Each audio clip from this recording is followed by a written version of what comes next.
Hey guys, it's Mel. Today I want to talk a little bit about anxiety. So the INTJ personality type really works well under stress.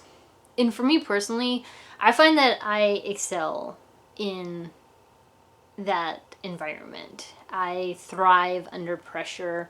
I like being in a workplace like live production, something with incredibly tight and multiple deadlines and having to juggle different things and make decisions on the fly. And that type of pressure kind of forces me into performing, and I like it. So it is it's a way to keep me from getting all stuck inside of my head and stuff. And it's the way to kind of like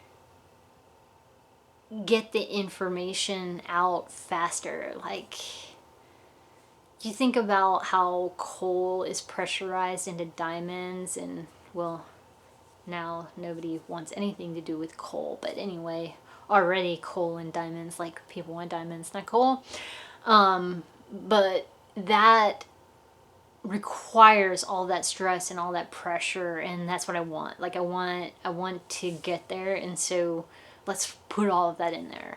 And in this weird twisted way, it kind of makes me more anxious to be in an environment where there is no stress and there is no pressure, because I'm like, what's going on? Like, I need this, I need that comfort zone, I need that level of like all of this pressure, which INTJs, we tend to put on ourselves. So like if it's not there in the environment, let me create it. Let me create these standards. Let me create this stuff. When I was in school, if I was given a project that was going to take the entire term of the class, I created my own deadlines for that project so that I didn't wait until the end to do it. So I would force myself to like go and to do things.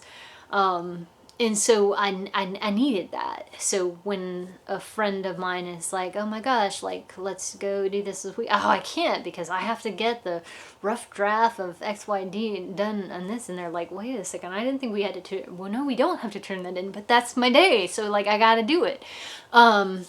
Anyway, the INTJ, because we're operating under that stress all the time and we're kind of like thriving in that environment and we like it, we're like, well, I'm all cozy up here and all my stress. Most people would think that we're not as prone to anxiety as we actually are. And I think that there is actually this environment that can create and generate a perfect storm, so to speak, in the INTJ mind because of the way that we're doing everything and operating. And we can create that perfect storm for like cataclysmic anxieties to some extent, and like everything else that we kind of get obsessive at, and we're either doing it not at all or 150%. We can do the same thing with anxiety and getting like super anxious about stuff. So while we, go with the flow through all of the stress and all this pressure going on, then once we hit it, we're like super like messed up anxious. So the things that go through the INTJ mind, like first of all, an INTJ is like so overactive in their mind. Like we're overanalyzing, overthinking everything, and we're hunkered down in this internal world inside of our mind. So you partner with that with the fact that we are stuffing all of our emotions of things that come up. And while we post-process almost everything we come into contact with, the emotions constantly get bumped to the bottom of the queue.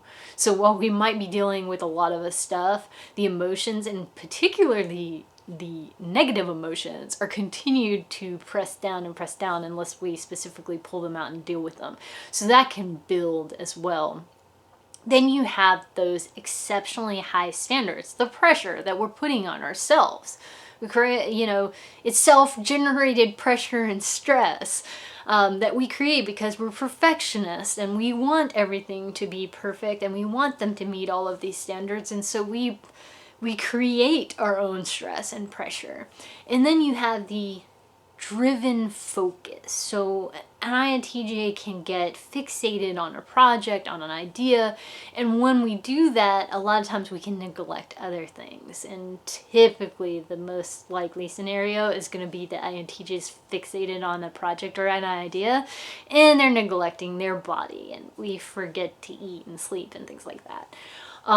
So all of these things, especially if they're all happening at the same time, can kind of like collapse into just absolute like anxious thoughts and nature and stress, like unbelievably.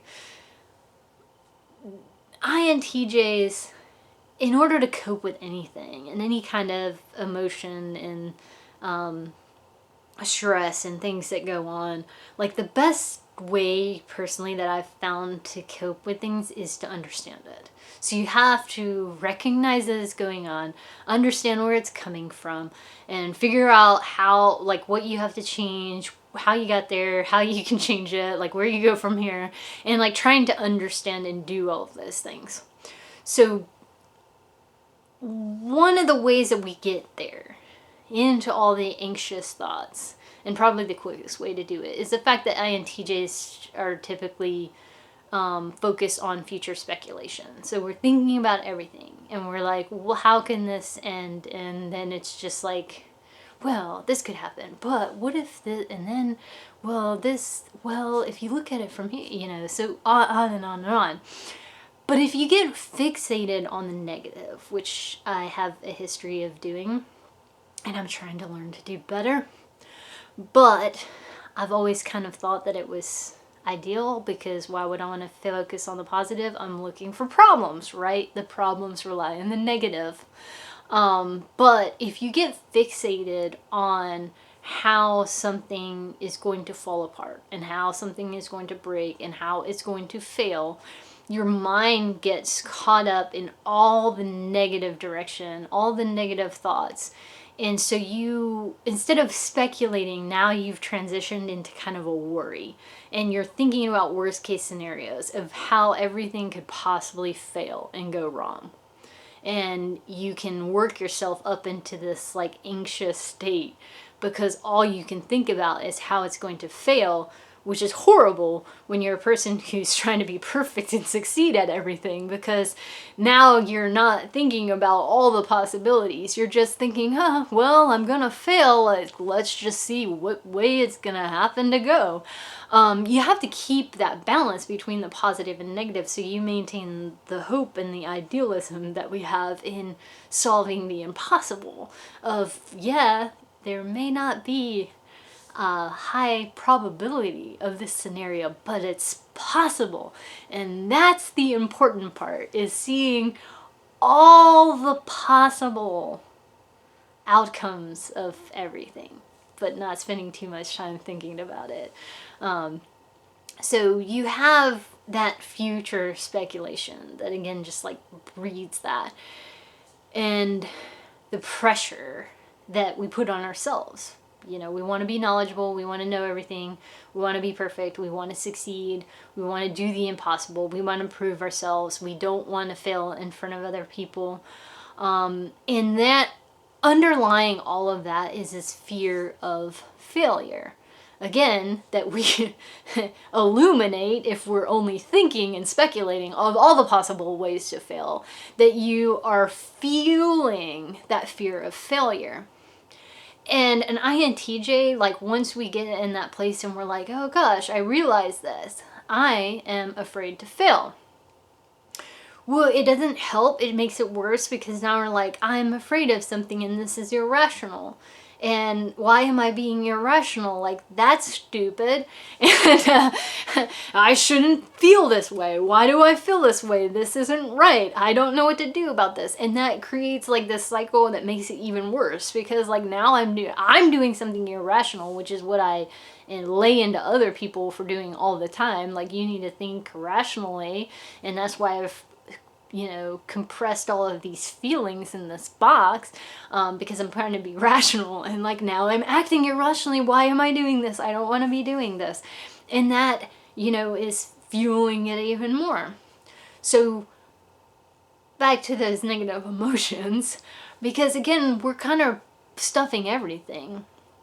And you have to learn to deal with them. You have to learn to grow. I did another video about that, but I'm thinking about doing a series on that and talking about individual emotions like anger and sadness and happiness or whatever. We'll see what comes. I don't know. But the worst ones are the negative ones, because again, that'll go back up to fueling the fear of failure, the worry and future speculation, worst case scenario situation.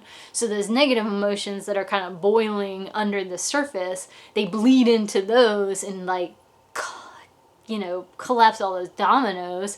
So we have, you know, all the anxiety. It's not just like a little bit, it's like a lot when when all these things like fall on top of each other. So my advice to myself mostly, and then anybody else who is looking for advice, is to remember to take things one step at a time, because it's a process. And everybody gets anxious about stuff, and then it's okay. Like, we're not superhuman being INTJ personality types. And even though we're able to work under stress and pressure, we don't have to be under it all the time. And it's okay and it's normal to like experience anxiety, but you don't want to be caught in being there all the time. So take that process of understanding where it comes from, so you can learn how to cope with it, how you can move on, how you can, you know, fix it. Maybe my favorite way to put it. And don't think that you have to turn over and do everything all at one time. I have this childhood friend of mine who has told me on numerous occasions that I can't eat an elephant in one bite, which I guess is kind of cute, but also just annoys me. I like to think that if somebody could find a way to eat an elephant in one bite, it would be me. Because that would be an efficient way to eat an elephant, just like an Oreo, right? But I don't know why anybody would want to eat an elephant. A whole elephant, anyway. I don't know.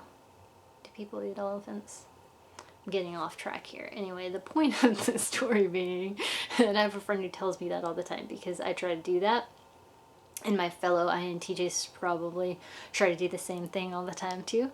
And, you know, and this is one of those things, is like, anxiety is not a joke. Like, it happens, and it happens to the best of us. And you have to, you know, take that one step at a time and eat the elephant one bite at a time, so to speak. And if it's necessary, if you reach that point of needing assistance, if you reach a clinical anxiety level or a place that you know that you need help and that you can't deal with it deal with it on your own, that you go and you find that help and seek out a licensed professional and somebody who can help see you through that. And just because somebody's licensed doesn't mean they're good at it. So do your homework and keep looking and interview people. That's my advice anyway. But, you know, take care of yourself, especially with everything that's going on in the world today. Like, there are lots of things that contribute to anxiety and anxious thoughts and stress and pressure. And we put enough stress and pressure on ourselves when other things added to the mix. Like, you know, don't deal with more than you need to. And yep. So those are my thoughts. I'm Nell. Thanks for watching my video, and I look forward to talking with you next time.